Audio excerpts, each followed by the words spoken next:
오늘 하나님의 말씀은 순서대로 127편이 되겠습니다. 1절에서 5절 말씀까지 제가 봉독합니다.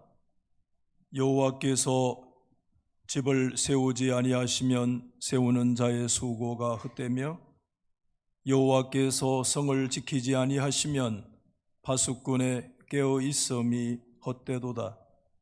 너희가 일찍 일어나고 늦게 누우며 수고의 떡을 먹음이 헛되도다. 그러므로 여호와께서 그의 사랑하시는 자에게는 잠을 주시는도다. 보라, 자식들은 여호와의 기업이요 태의 열매는 그의 상급이로다. 젊은 자의 자식은 장사의 수중의 화살 같으니 이것이 그 화살통에 가득한 자는 복되도다. 그들이 성문에서 그들의 원수와 담판할 때 수치를 당하지 아니하리로다. 아멘. 할렐루야. 지난 6월부터 여호와의 집에 올라가자, 성전에 올라가는 노래 말씀을 중심으로 해서 좁게는 예배 회복 운동이고 넓게는 신앙 회복 운동을 믿음으로 전개한 지 오늘로 석 달째 접어들었습니다. 그동안에 소위 방역 1단계라고 해서 50%에서 우리가 오늘 정부의 지침인 방역 3단계 20%에 이르기까지 삶이 요동치는 여러 가지 현실적 여건의 변화도 있었지만은 그럼에도 불구하고 저는 믿기는 우리 성도들께서 하나님이 주시는 말씀대로 믿음의 뜨거운 반응을 보였다, 그렇게 생각하고 감사를 드려요. 어떤 분은 전화를 주셔서 목사님, 이번 기회에 내 생각을 바꾸었습니다. 내 자신을 바라보는 눈을 내가 바꾸었습니다. 새로운 생각을 가졌습니다. 새로운 믿음의 각오와 결단을 하게 되었습니다 라고 하는 이런저런 그런 간증과 그런 고백들을 하는 얘기를 몇 차례 제가 듣고 하나님께 감사를 드렸어요. 여러분, 우리가 시편 120편에 메섹과 게달의 장막에서부터 시작된 영적 순례의 길, 하나님의 백성들이 머물 수 있는 장소가 아니잖아요. 그 장소는 불신앙의 장소거든요. 그래서 우리가 이 메섹과 게달의 장막에 너무 오래 있었던 거 아니야? 우리가 하나님의 자녀라고 하면서 너무 이곳에 타협하고 있었던 거 아니냐라고 하는 영적인 각성에서부터 시작된 순례의 행진은 이런저런 도전들이 많이 있었잖아요. 그럼에도 불구하고 영적 순례의 길은 결코 중단될 수 없다는 사실을 오늘 이 아침에 다시 믿음으로 우리 달서교회 성도들 앞에 드리지 않을 수가 없어요. 저는 126편의 말씀을 묵상하면서 주석가 J.A. 모티어라는 사람의 한 문장을 제가 소개해드린 적이 있어요. 눈물은 세상의 규칙이다. 그런 말씀 기억나세요? 그 모티어가 이런 한 단어를 더 그의 주석에 소개를 하고 한 구절 더 말했습니다. 기쁨은 과거에 있으며, 그 다음에 뭐죠? 눈물은 현재를 점유하고 있다, 이렇게 얘기했어요. Tears, 눈물은 occupy, 완전히 점령해 the present, 우리의 현재의 삶을. 우리가 기쁨도 있고 감사도 있지만 영적 순례의 길에 있어서 눈물은 세상의 규칙이며 그 눈물은 우리의 삶의 현재를 완전히 장악하고 점유하고 있는 삶을 우리가 지금 살아가고 있기 때문에, 여러분, 영적인 순례의 길을 걸어가는 사람의 삶 속에서 눈물 없는 영적 순례의 길은 우리 가운데 있을 수가 없다라고. 눈물 없는, 고난과 시련 장벽이 없는 그런 영적인 순례의 길을 걸어가려고 하는 거 불가능하다.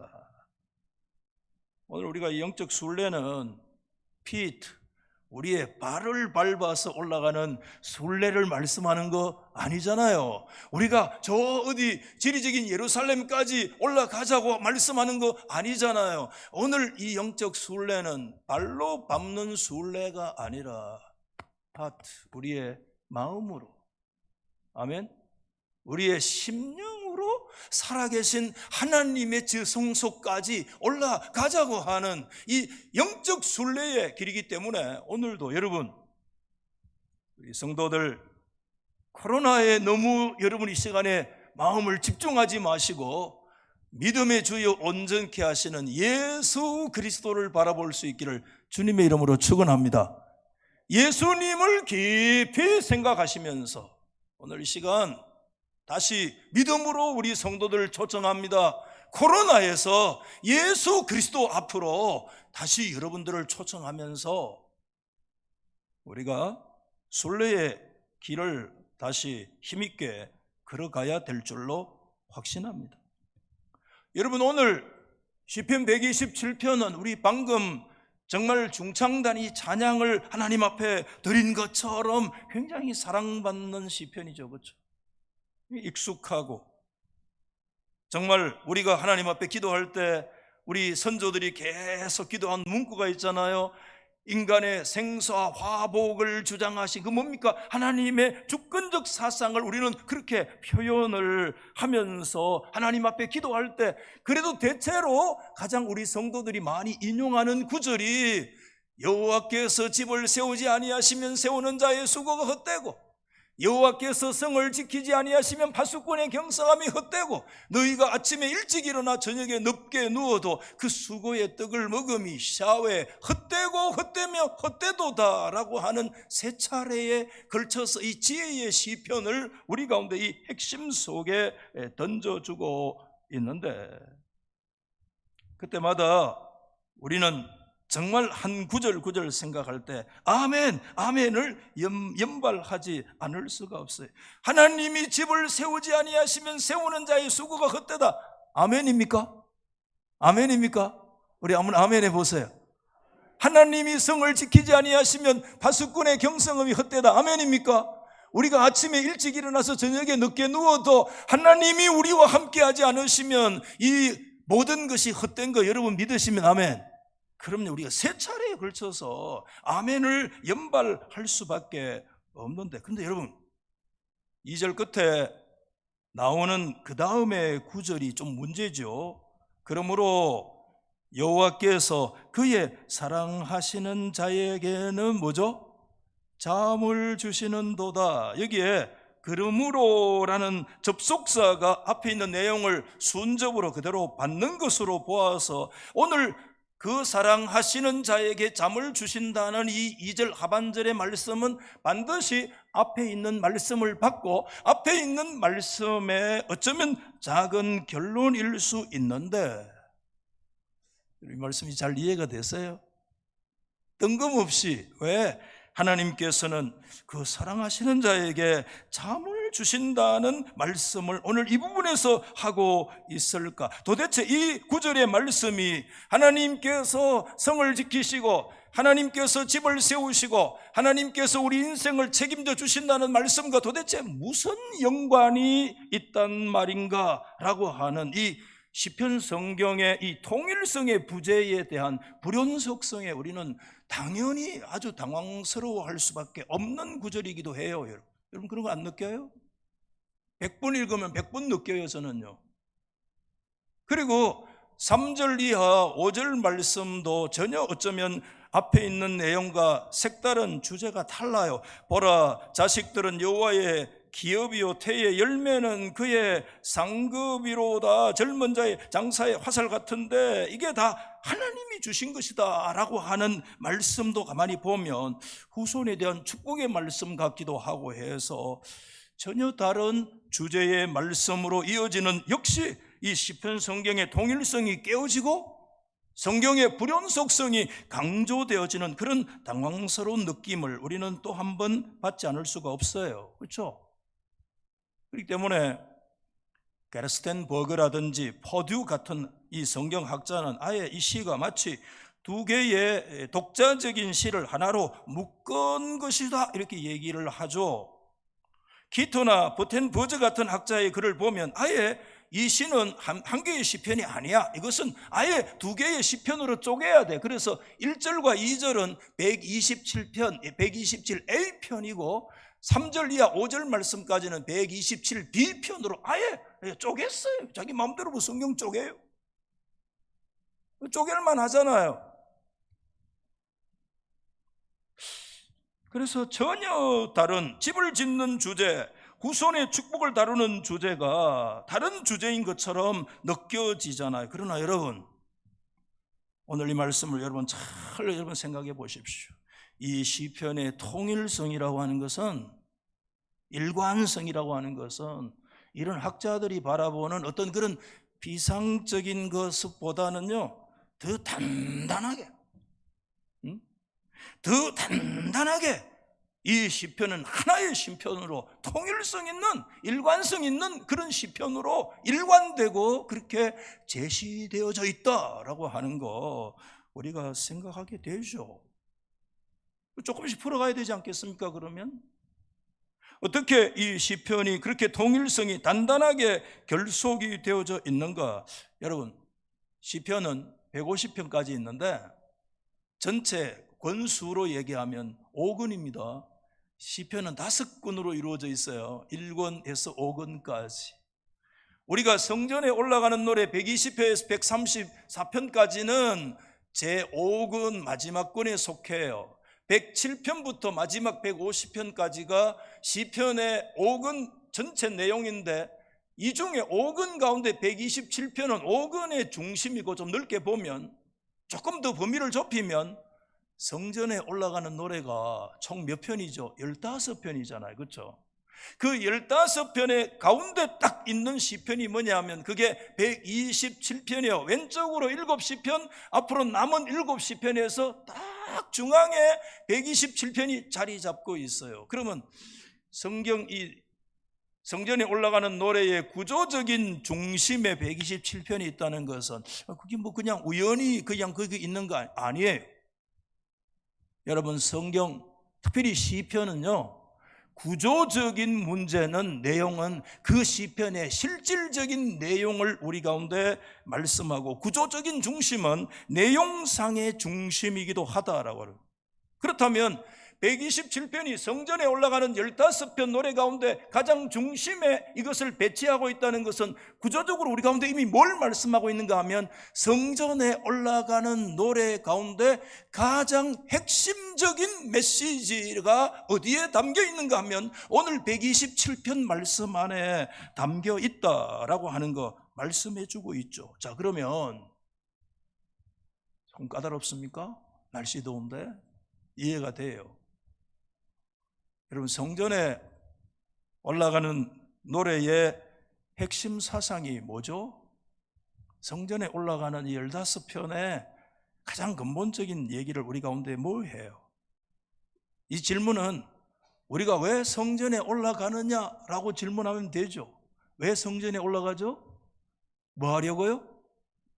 뭐 하려고요? 마스크를 막아놓으니 말하지 말라고 막아놨어요. 말하면 안 되지. 뭐 하려고요? 두자? 그렇죠. 하나님을 예배하기 위해서 우리가 올라가요. 답은 나와 있어요. 성전에 올라가는 노래의 핵심 메시지는 예배에 있다고 한다면, 그러면 그 다음에 이제 우리가 127편의 말씀이 시편의 성경에 올라가는 노래의 핵심 메시지가 그 속에 있다면 우리가 한 번 더 질문을 이제 던져볼 필요가 있죠. 예배가 성전 올라가는 노래의 핵심 메시지라면 그 다음에 던질 질문은 뭐겠어요? 이런 평범한 질문입니다. 한번 바다에 보시면 성전에 올라간다고 다 예배가 되느냐? 그 문제예요. 이해되세요? 성전에 올라간다고 다 예배자로 하나님 앞에 설 수가 있느냐? 바로 적용이 되죠. 주일에 예배당에 오른다고 다 예배자로 하나님 앞에 세워지게 되느냐? 찬양대에 서 있다고 다 하나님을 찬양하는 찬양의 사람일 수 있느냐? 심지어 설교자도 하나님 앞에 예배자로 서야 되는데 그가 하나님 앞에 예배자로 서 있느냐? 대표 기도하는 사람도 그저 기도를 통해서 사람들을 가르치려고 하는 것이 아니라 그 기도하는 사람도 하나님을 예배하는 예배자로 서 있을 수 있느냐 하는 문제에 직면하게 되죠. 그렇다면 우리가 이런 질문을 가져보게 되잖아요.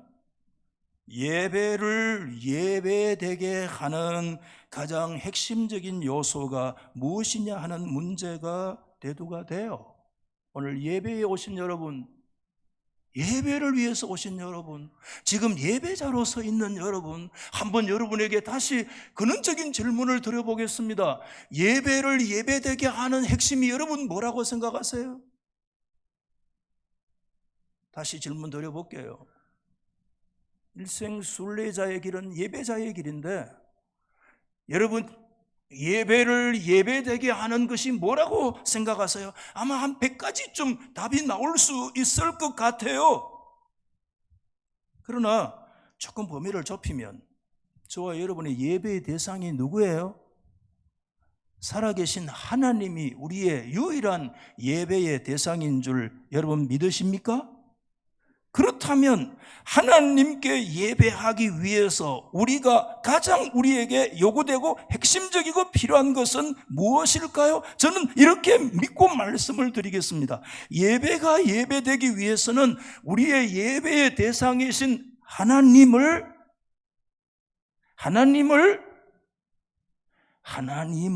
인정하는 것. 믿으시면 한번 아멘 해보세요. 다른 말로 얘기를 하면 하나님을 하나님으로 온전히 믿고 대접해 드리는 것. 하나님 앞에 여러분 예배합니까? 그러면 지각할 수 있습니까? 하나님이 여러분 하나님으로 여러분 온전히 대접을 하는데 여러분 마음대로 예배의 자세를 여러분 마음대로 그렇게 꼴 수 있고, 다리도 또 사람은 꼬고 뭐 다리 꼬는 걸 제가 나쁘다고 얘기해. 다리 아파서 꼬야 되죠. 그렇죠? 살아계신 하나님께 예배하는데 마치 극장에서 극장 구경을 하듯이 그렇게 방관자로 그렇게 평가자인 것처럼 그런 태도로 하나님을 정말 대접을 해드리는 것입니까? 하나님을 정말 하나님으로 인정하세요? 하나님을 진실로 하나님으로 여러분 대접하고 계세요? 이거를 다른 말로 얘기하면 하나님을 향한 절대 신뢰라고 합니다. 하나님을 향한 절대 신뢰가 없는 것이라면 우리 영적 순례의 길은 허사요. 영적 순례의 길에서 끝없이 우리 가운데 요구되어지는 것이 뭐가 있느냐? 우리가 이 광야의 인생의 길을 걸어갈 때 수없는 문제들이, 이런저런 문제들이 생기고 기쁘고 즐겁고 눈물나고 고통스러운 역경과 질병과 고통이 우리에게 끊임없이 밀려오는 파도처럼 밀려올 때, 그때마다 오늘 이 영적 순례의 길에서 우리가 진짜 예배자로 하나님 앞에 온전히 설 수 있기 위해서 진짜 우리에게 요구되어지는 것이 뭐냐면, 우리가 서 있는 삶의 현장에서 하나님을 하나님으로 대접하고 살아계신 하나님이 내 인생의 주권자인 것을 믿고 그 하나님께 온전히 트러스트, 그분을 신뢰할 때, 이 예배예요.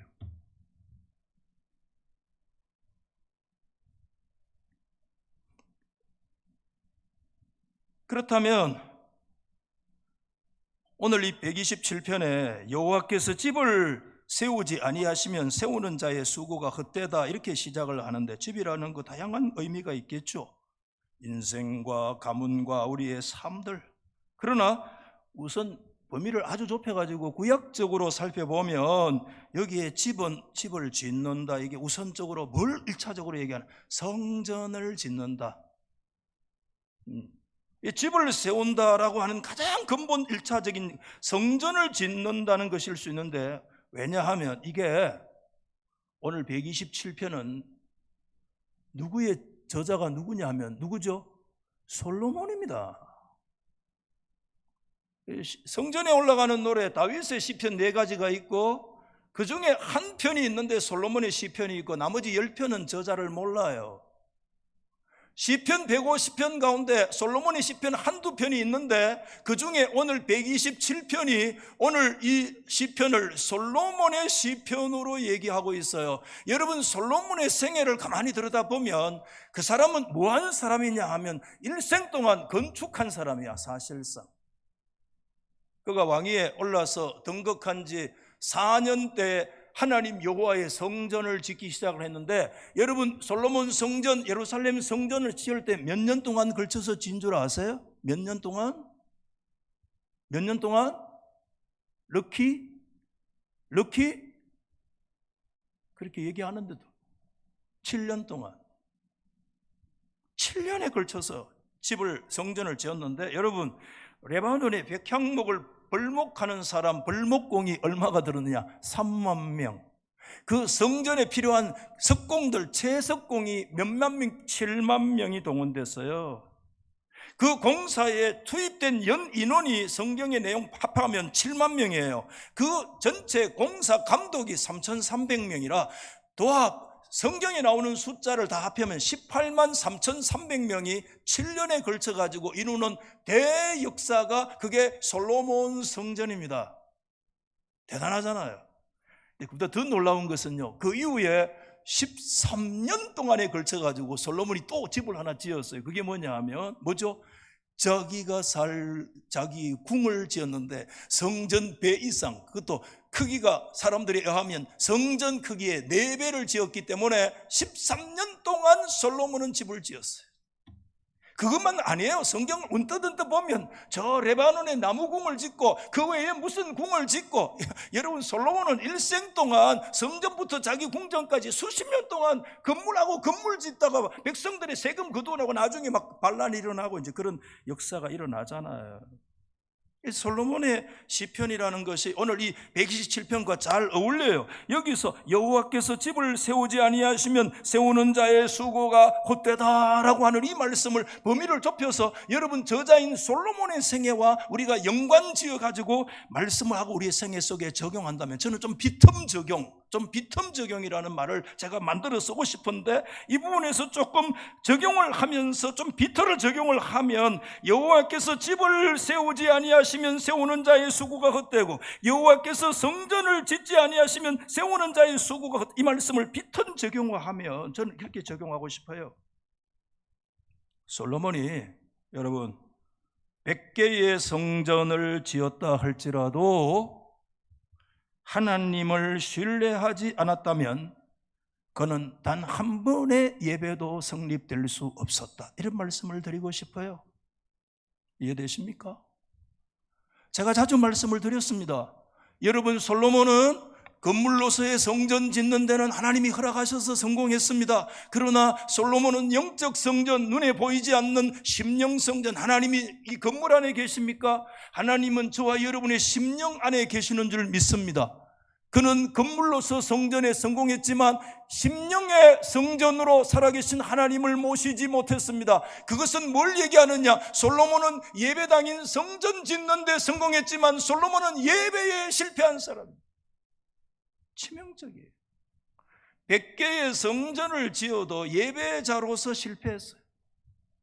반면에 다윗은 하나님의 건물로서 성전 짓는 거 그렇게 원했지만, 그렇게 준비했지만 하나님이 허락하지 않아서 짓지 못했지만, 그럼에 반해서 그의 심령 속에는 살아계신 하나님을 향한 그의 심령의 성전을 하나님 앞에 세웠어요. 그래서 성경은 솔로몬의 성전에 거하시겠다고 말씀하지 아니하시고 내가 다윗의 장막에 거하겠다고 말씀하시면서 뭘 말씀하느냐? 다윗은 예배의 승리자가 되었다는 거예요.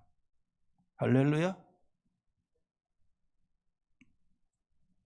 오늘 오늘 이 말씀이, 오늘 127편이 왜 후대에 내려와서 성전 순례시에 이 말씀이 편입되고 여기에 포함되어졌을까요? 라는 질문을 우리가 다시 원초적으로 던지지 않을 수가 없어요. 여호와께서 집을 세운다는 말씀과 성전 순례라고 하는 이 내용이 도대체 어떻게 부합되고 연결된단 말입니까? 왜 오늘 이 127편이 이 성전에 올라가는 순례시 안에 이게 포함되어질 수밖에 없었어요. 저는 그렇게 생각해요. 여러분, 성전에 100번 올라가도, 순례의 길을 100번 해도 그 순례자가 하나님을 트러스트, 그분을 신뢰하지 않으면 그 순례는 헛방이다. 헛방이다. 샤웨 헛되다. 샤웨 헛되다. 샤웨 헛되다. 그런 뜻이에요. 오늘 우리가 주일마다 예배당에 오르고 이런저런 모습을 한다고 할지라도 하나님 그분을 향한 온전한 신뢰가 우리 속에 없다면 그 예배는 샤웨 헛되다. 오늘 이렇게 잊어짐까지 이제 좀 오면 조금 이해가 돼요. 뭐가? 왜 하나님께서 2절 끝부분에 와서 뜬금없는 듯한 그의 사랑하시는 자에게 잠을 주시는 도다라고 하시는 이 말씀이 오늘 이곳에 포함되어 있는지가 이제 좀 이해가 돼요. 농담처럼 예배 시간에 잠자는 사람이래 보고 하나님이 사랑하시니까 왜 잡니까? 그러니까 하나님이 사랑하는 자에게 잠을 주신다 안 계십니까? 여보, 지금 하나님이 사랑하시는 사람이 한 4-5사람 되는데 그 말이에요, 이 말씀이. 예? 그럼 지금 박 집사님처럼 눈 팍 뜨고 지금 설교 듣는 사람은 하나님 사랑하는 사람 아니고, 눈 감고 깊은 묵상에 들어가면 하나님 사랑합니까? 아니잖아요. 오늘 우리가 여기에서 하나님께서 여기에서 왜 여호와 사랑하시는 자에게 잠을 주신다고 말씀했느냐, 잠이라고 하는 것이 뭐냐라는 거 생각해야 돼요. 여러분, 잠에 대해서 여러분 한번 묵상해 보신 적이 있나요? 저도요, 잠에 대해서는요 별로 생각 안 해봤어요. 이제 그저 숙면을 취하느냐, 아니면 때로는 어떨 때 불면할 때가 있잖아요. 좀 나이가 들어가면 사람이 이 잠에 이 수면의 주기가 조절이 깨어져 가지고 호르몬의 변화인지 뭐 잘 모르겠습니다만은 하여튼 뭐 이런저런 문제가 생겨요. 그렇지만 여러분, 그런 생리적인 문제 훨씬 이전에 이 잠에 대해서 하나님 중심으로, 아니면 신학적인 그런 성찰을 한번 깊이 묵상해 본 적이 사실 저에게 없는 것 같아요. 그런데 제가 이번에 이 말씀을 준비하면서요, 한 책을 통해서 저 나름대로의 큰 깨달음을 받았어요. 건강서적인데 신학서적이 아니고, 서울의 선한목자병원에 그 이창우 박사님이 장로님이신데, 무슨 감리교회 어느 장로님이신데, 그분의 건강서적 책이 뭐냐면, 제가 책 선전하는 거 아니에요. 바디 바이블. 그분의 이제 주장이 바디, 몸은 바이블, 성경이다 이 말인데, 말씀이 몸 자체가 성경이다 그런 뜻이 아니라 우리 사람의 인체의 각 영역과 각 부분을 가만히 생각해 보면 그곳에 하나님의 뜻이 보인다는 것이고요, 그곳에서 성경을 이제 볼 수 있다. 그래서 바디 바이블이라는 책인데, 그 책의 제1장이 뭘 묵상하는지, 관절도 묵상하고 골반도 묵상하고 이제 다 묵상하는데, 제일 먼저 이 바디 바이블에서 첫 번째 묵상이 1장에서 잠 묵상, 제목이 잠 묵상. 여러분, 잠에 대해서 묵상해 보신 적이 있어요? 그러면서 몇 가지를 얘기를 하는데, 참 그 1장이라도 한번 언제 기회가 있으면 한번 쭉 읽어보시면 좋을 것 같아요. 저는 책을 봤는데 요새 뭐 이 인터넷이나 이런 데 보니까 그 1장도 누가 읽어준 것도 있더라고요. 예. 저도 읽어준 것도 다시 한번 이렇게 들어보기도 하고 그랬는데, 몇 가지 1장에서 얘기해요. 한 2가지만 오늘 좀 소개해드리면, 첫 번째, 잠은 뭐냐 하면 이렇게 말씀하는 거예요. 잠은 하나님께 맡기라고 하는 하나님의 부르심이다. 다시 한번, 잠이라고 하는 것이 뭐죠? 잘 잤나 못 잤냐, 몇 시간 잤냐가 아니라 보다 더 근본적인 신학적 성찰의 첫 번째는 잠언 하나님께 네 인생을 맡기라는 하나님의 부르심이라는 거죠. 여러분 이 말씀이 잘 이해가 되세요? 좀 뜬금없어요? 사람이 24시간 가운데 평균 사람은 3분의 1에 해당되는 8시간 정도는 자야 돼요. 오늘 이곳에 30대 인생은 죄송하지만 지난 10년 동안 잠을 잤어요. 이거 참 기가 막힌다, 그렇죠? 30 사는데 10년 동안 잠을 잤어? 60의 인생을 사신 분은 지난 20년 동안 잠을 잔 거야. 자, 100세 인생이면 몇 년 동안 잠을 자느냐? 100세 동안에 33년 동안 잠을 잔다. 이야, 기가 막힌다. 하나님이 왜 100세 인생, 순식간에 풀잎에 맺힌 이슬처럼 아침 햇살에 안개처럼 지나가는 인생인데, 초로 인생인데, 인생이 눈을 뜨고 100년 동안 막 기계를 굴리듯이 막 부어라 먹으라 마시라 이래라 막 쾌락하고 즐겁고 이렇게 살아도 시간이 부족한데, 100세 인생에 말이야 33년 동안을 꼼짝달싹하지 못하도록 무방비 완전히 무장해제한 상태로 꽁꽁 묶어가지고 33년을 하나님이 우리 인생을 그렇게 묶어. 이거 기가 막히는 말 아니에요 여러분? 잠을 한번 묵상해 보면 놀라운 하나님의 말씀이 보여요. 저도 왜 하나님이 말이야 이 짧은 인생, 시간이 없는 인생인데 하루 24시간이 모자랐는데 왜 33년을 왜 이렇게 묶어가지고 시체처럼 말이야 그렇게 우리를 두셨을까? 물론 우리가 잠을 자는 동안에 우리 몸 안에 일어나는 생리적인 현상은 아마 100가지도 넘겠죠. 뇌의 찌꺼기가 제거되고 쓸데없는 생각들은 사라지고 필요한 것들은 기억이 강화되고, 굉장히 중요한 것, 이때 자는 동안에 이 세포의 이 이임과 취임이 일어난대요. 이 죽은 세포가 이임식하고 새로운 세포가 취임하는 역사가 일어난대요. 엄청난 역사가 일어난대요. 그리고 우리가 그 다음 날 다시 살아갈 수 있는 그런 에너지가 충전되어지는 게 이게 잠에서 일어나는데, 이런 여러분 생리적인 현상 이런 거 우리가 내려놓고 왜 하나님께서 우리를 인생 가운데 3분의 1에 해당되는 그 시간 동안에 우리를 꽁꽁 묶어서 아무 일도 아무 생각도 아무 의도된 행동을 하지 못하도록 우리를 그렇게 묶어 두셨을까? 우리가 자는 동안에 무기력, 완전히 무방비, 어쩌면 자는 동안에 내 존재가 없는 것 같은 비존재가 되는 거 아니에요? 근데 이창호 박사가 이 부분에서 이렇게 얘기를 했어요. 그런 면에서 잠은 완벽한 맡김 그 자체라고 할 수 있다. 계속 지금 나오죠. 뭐가 나와요? 신뢰, 트러스트. 그것도 완벽한 신뢰 그 자체다. 잠이라고 하는 것은 몸과 마음의 완전한 무장 해제며 완전히 내려놓은 상태이며, 그러나 그 완벽한 신뢰 맡김의 상태 속에서 있을 때, 그때 우리 인간은 아무것도 하지 무방비, 무행동, 무의도 다 전적으로 내려놓고 아무것도 안 하고 있는 그 시간에 엄청난, 하나님은 전혀 그 속에서, 잠 속에서 새로운 생명에 태어나는 그런 엄청난 역사를 하나님이 하고 계신다는 거예요. 아멘이죠? 왜 하나님께서 오늘 이 말씀의 끝에 잠을 주신다고 말씀하셨는가를 좀 이해하게 돼요. 이창구 박사가 재미있는 얘기를 해요. 동물들 가운데 물에 빠지면 가라앉는 동물은 딱 한 종류밖에 없대요. 물에 빠지면 가라앉아서 죽는 동물은 딱 한 종류밖에 없대요. 무슨 동물이에요? 인간이라는 동물밖에 없대요. 희한하죠. 여러분, 돼지 보죠, 돼지. 돼지가 언제 수영 연습하는 거 봤습니까? 언제 돼지가 돼지우리를 떠나가지고 강에 가서 뭐 순간순간 아이고 덥다 하고 목욕하고 없디까?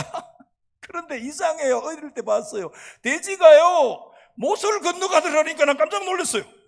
큰 못인데 이놈의 돼지가 수염을 채가지고 강을 건너가. 여러분, 소가 물속에 들어가면 못을 건너갑니다. 개도 건너갑니다. 어떤 짐승이든지 물에 들어가면 딱 강을 건너가는데 한 번도 수영 연습한 적이 없는 건데, 이상하게 인간은 물에 들어가면 내려가네. 좀 떠만 좋을 낀데. 그러면서 이창호 박사 그런 얘기를 해요. 정말 재밌는 거. 언제 떠느냐 사람이. 언제 떠요? 죽으면 떤대요. 죽으면 떤대요. 사람도 떠도록 되어 있대요. 이 배 안에 이 주먹뒤만한 그런 구멍이 있기 때문에 그것이 물보다 좀 가벼워서 비중이 그렇게 해서 사람이 죽으면 떤대요. 야, 제가 책을 읽는데 죽으면 떤다는 말이 여러 가지로 저에게 다가오는데 여러 가지 생각이 들더라고요. 내가 죽으면 떤다 이게 뭘 얘기할까 영적으로 생각해 봤는데요. 내가 하나님께 온전히 맡기지 못하는구나. 내가 온전히 살아계신 하나님께 온전히 나의 삶을 의탁하고 신뢰하지 못하는구나. 이걸 우리에게 지금 계속 말씀해 주고 있는 거 아니겠어요? 세상에서 잠을 가장 잘 자는 사람이 있어요. 그 사람이 누군 줄 아세요? 아기들. 아기들은요 하루에 18시간 잠을 자요. 왜 아기들이 가장 잠을 잘 자느냐? 물론 어린아이기 때문에 자는데 저희 집에 둘째 아기 보니까요 잘 자요. 제가 요즘 집에 있어가지고 계속 집에 가면 그 애 안아주는데 안아가지고 이래 있으면 고개를 떨어뜨리고 자요. 계속 자요. 이야 너무 이쁘. 근데 왜 자느냐? 어머니의 품속에 있기 때문에 자요. 아멘. 어머니의 품속을 벗어나면 애들 못 자요. 그렇기 때문에 오늘 정말 잠이라고 하는 것은 하나님께서요 마치 어머니처럼 저와 여러분을 안으시겠다는 하나님의 사인이에요. 우리가 잠이 오잖아요. 물리적으로. 그래 내가 오늘 잠 속에서 내가 너를 안아줄게. 우리의 몸과 마음을 창조주 하나님께 온전히 맡기라고 하는 온전한 맡김이라고 하는 하나님께서 우리를 부르시는 고요한 부르심이 바로 뭐냐? 잠이라는 거예요. 자, 여러분 왜 하나님께서 이 부분에서 왜 하나님 사랑하시는 자에게 잠을 주신다는 것을 말씀해 주고 있는가? 여러분 조금씩 이해할 수 있어요. 한 가지만 더 소개하고 마칠게요. 이창구 박사가 이런 얘기를 했어요. 잠은 에고 뭡니까? 내 자아죠. 에고가 제로 상태가 되는 것이다. 굉장히 의미 있다고 생각돼요. 잠은 나의 에고가 제로가 되는 상태다라고. 오늘 여러분 성경에 너희가 일찍 일어나고 늦게 누우며 수고의 떡을 먹음이 허사다 샤웨 이렇게 말씀하시잖아요. 아침에 여러분 일찍 일어나서 별보기 운동을 우리 삶 속에서 그렇게 하는데 여러분 그것이 헛되다. 오늘 이 말씀을 잘못 적용해서 아무것도 열손제비하고 가만히 있으면 하나님이 책임져 주신다는 말씀입니까? 오늘 이 말씀이? 아니에요. 우리의 에고는 본성적으로 원하는 일들이 착착착착 진행되면서 나가기를 바라요. 앞에 적신호가 들어오고 뜻하는 대로 되지 않으면 스트레스 받아요. 분노가 일어나요. 심지어는 차를 몰고 가다가 누가 옆에 끼들면 그때 목사 입에도 욕이 나와. 예수 어디 갔는지 모르겠어. 목사 장로 필요 없어. 그리고 우리 공부할 때 장로님들 한 주 그때 실천 훈련이 이번 주간에 차 운전할 때 앞에 끼들어도 욕하지 않게 우리 미안합니다. 목사님 장로님들이 한 주간 실천했던 제목이 이제 그런 건데 그것도 욕을 한다는 건 아니고 저도 가끔 합니다. 그러나 잠은 우리를 에고의 제로 상태로 만들어 버리기 때문에 여러분 이창호 박사 마지막 이런 얘기 한번 더 들어보세요. 이창호 박사의 글을 보세요. 잠은 내 모든 의도와 열정을 제로의 상태로 만들어 버리죠. 잠은 내가 생각해 내는 모든 의식을 무기력하게 만들어버리죠. 내 의식과 의도와 나의 원하는 욕구 완전히 내려놓아진 제로의 잠 상태 속에서 우리는 하나님과 그때 유니온, 하나님과 깊이 연합하는 영적 시간이라. 여호와께서 사랑하시는 자에게 잠을 주신다는 말씀을 통해서 저는 이번에 깊은 제 깨달음이 왔어요. 제가 이리저리 잠에 대한 자료를 찾아보니까 사람은 반드시 수면 상태에 들어가야 될 시간이 밤 11시부터 새벽 2시까지는 반드시 수면 상태에 들어가야 된대요. 그때 멜라토닌이 가장 많이 왕성하게 작용해서 인간의 이 생활의 주기가 건전하게 조절되어질 수 있기 위해서는 그 시간에는 반드시 수면 상태로 들어가야 되는데 저는요 그 시간에는 매일매일 책을 읽었네. 밤 11시부터 하루도 그러지 아니하고, 거의 하루도 그러지 아니하고 매일 2시간씩 책을 읽고 잤어요. 공부하는 것이 사명이다. 아이고 참, 공부가 사명입니까? 공부 밥 먹여줍니까? 공부만 하는 건 바보라. 그래서 제 서재에 간서치제라고, 책만 보는 바보라고 그렇게 써놨어. 이번에 제가 깨달았어요. 공부해야지, 책 읽어야지, 맹자 읽고 성경 읽고 뭐 읽고 막 계속 공부. 그래도 이것밖에 안 되니까, 태어나기를 이게 시원찮게 태어났으니까. 이번에 깨달았어요. 좋은데 그것도 정욕이다. 그것도 일정 부분 하나님을 온전히 신뢰하지 못하는 불신앙의 영역이 있구나 하는 걸 이번에 깨달았어요. 무슨 어떤 사람은 토요일이 되면 해방, 우리 집안은 막 그런데 반대로 돌아갑니다. 우리는 토요일만 되면 온 집안이 비상입니다. 토요일만 되면 집안의 아버지 남편이 날카로워집니다. 그렇죠? 왜? 설교 때문에. 밤이 11시가 됐는데도 집구석에 안 들어오네. 뭔 설교를, 세계적인 대설교가 났나? 밤 12시가 됐는데도 안 들어와. 전화가 찌리링 울려와요. 죽었나 살았나, 죽었니 살았니 전화가 와요. 살아있다. 그러면서 하는 말이, 설교 준비 끝났나? 그럼 제가 벌컥 화를 냅니다. 내가 33년 동안 당신하고 살면서 질문하지 말았겠지. 무슨 질문? 설교 준비 끝났나? 라고 하는 질문은 하지 마라. 왜? 그 설교 준비 끝났냐라고 질문할 때 끝났다라고 대답하는 목사는 그건 가짜 목사다. 설교 준비는 끝이 없어. 와, 미치는 거예요. 나이가 들어가면 들어갈수록 설교 준비 좀 더 쉬우면 좋겠는데, 설교 준비는 점점 더 어려워져. 인간의 기능은 떨어지고 말도 느려지고 여러 가지 동작도 여러 가지 불리한 조건들이 일어나. 그때 다 계시를 받아가 하면 30년쯤 하고 나면 강단에 있으면 여호와 가라사대 막 이렇게 쏟아내면 좋겠는데 안 돼. 자다가요, 집에 가가지고요, 12시 대 집에 가가지고 2시 돼서 뻘떡 일어났어요. 일어나가지고요. 왜냐하면 하나님이요, 꿈에 자다가 설교 고쳐라 이렇게 하시는 거야. 아이고, 오늘 또 2단 됐다잉? 아이고, 달석의 목사는 막 꿈에 하나님이 막 설교 고쳐라고 계시한다 하더라. 그까지 마이소잉? 지금 여러분 잠에 깨라고 내가 하는 얘기입니다.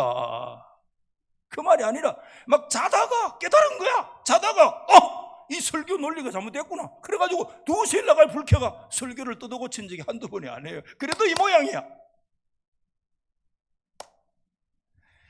근데 이번에 다시 생각했어요. 우리 집 사람이 늘 입버릇처럼 얘기하는데 하나님께 몇 개라고 막. 내가 벌컥, 말이 좋지. 저도 한 성깔 합니다. 여러분 앞에 가서 몇 굽신굽신하지.